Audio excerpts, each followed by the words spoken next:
Leader of the third party. Thank you, Honourable Speaker. As we've noted already, stigma around mental health support is a growing concern in our province. People experiencing mental health challenges are not receiving the support they need and are discouraged from seeking help out of fear of repercussion and judgment. There has been an undermining of trust in mental health support which deters people from asking for the help they need. It's the role of our government to create conditions in society where people feel able and willing to seek help without fear of stigmatization and further barriers. My question is for the Minister of Health. What steps is the ministry taking to combat growing stigma to mental health support and increase public awareness of services so that those suffering don't feel helpless and alone? Minister of Health. Thank you so much, Honourable Speaker, and thank you to the member for the question. And again, raising the incredibly important topic of mental health and mental health supports during this week, Mental Health Week, May 5th to 11th.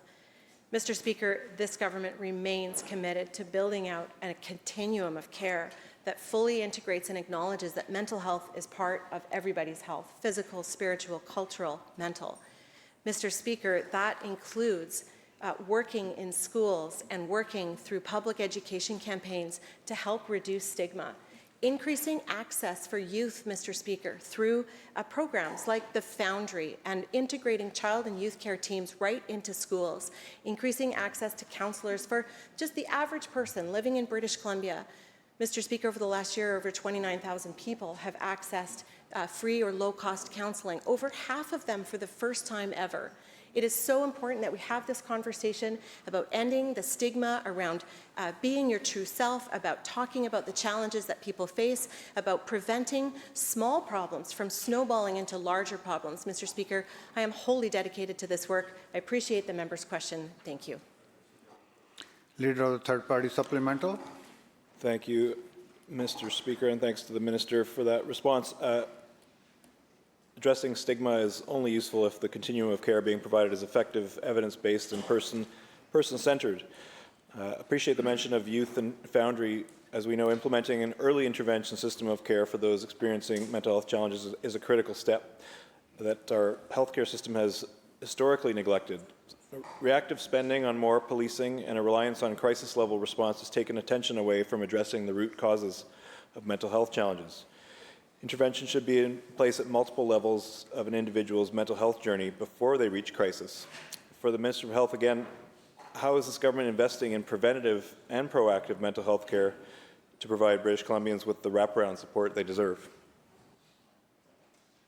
Minister. Thank you again, Honourable Speaker, and thank you to the member for the question. This year's budget includes $500 million of new funding to support mental health and substance use issues. Mr. Speaker, I've already spoken about some of the programs that this government has undertaken, and we're going to continue to do this. Mr. Speaker, we're going to continue to build out the continuum of care, to work with children and youth all the way through adulthood, doing everything that we can to normalize the conversations that we need to have, to support children and youth, to support adults, to help prevent small problems from becoming big problems, Mr. Speaker, because we see all too often, as we've canvassed in this House, these problems are serious and have absolutely devastating results for people and for their families.